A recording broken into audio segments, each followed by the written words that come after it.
국내 최대 규모의 자동차 매매 단지가 부실 시공됐다는 의혹이 제기돼서 검찰이 수사에 나섰습니다. 지은 지 4년밖에 안 됐지만 건물 곳곳에 금이 가고 소방시설은 제대로 작동되지 않고 있습니다. 기동 취재 한세연 기자의 단독 보도입니다. 대구에 있는 국내 최대 규모의 자동차 매매 단지입니다. 지하 3층, 지상 6층, 만여 제곱미터 축구장 15개 규모로 한 해 평균 수십만 명이 이용합니다. 건물 안으로 들어가 봤습니다. 벽면에 크고 작은 균열이 가 있고 균열을 보수한 흔적도 곳곳에 보입니다. 일반 유리보다 내구성이 5배 강한 대형 강화 유리가 90여 장이나 깨졌습니다. 미세한 치마도 샤시 같은 데는 민감하게 반응합니다. 그러면 유리는 깨져버립니다. 현관에 유리가 완전 박살나버렸고요. 이 건물이 뒤틀리고 있는 겁니다. 엄청나게 불안하죠. 차량이 지나간다든가 아니면은 불량품이든가 유리를 붙이는 거 있잖아요. 그런 데서 오는 미스로 그런 현상이 발생했다고 합니다. 에스컬레이터도 안전검사를 통과하지 못해 3년 넘게 운행을 중단하고 있습니다. 소방 안전장치는 더 심각합니다. 방화벽이 아예 내려오지 않거나 왜 안 내려와요?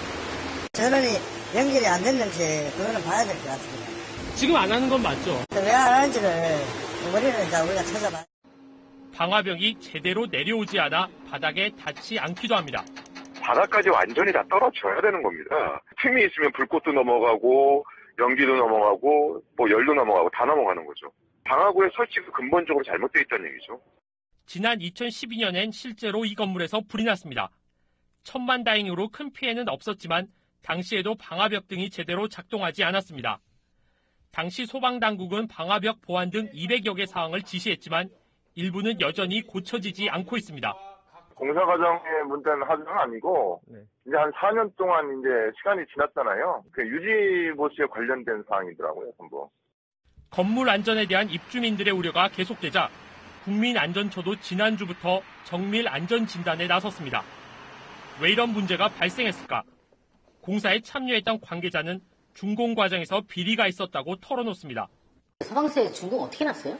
내가 가서 빌렸다니까 사서 빌렸다니까요. 뭐로 그러고 빌었어. 30에 60만 원 하고 주려고 그래 내가. 비아그라 대중산업위원회가. 해당 건설사는 그동안 건물 안전에 대한 민원이 여러 차례 제기돼 사설 전문기관의 진단을 받았지만 건물 안전엔 문제가 없는 것으로 확인됐다고 주장했습니다. 검찰은 당시 소방점검을 맡은 소방공무원 등 참고인 조사를 마치는 대로 건설사 임직원들을 소환해 업무상 배임과 횡령, 하도급법 위반 등의 혐의로 조사할 방침입니다. SBS 한세연입니다.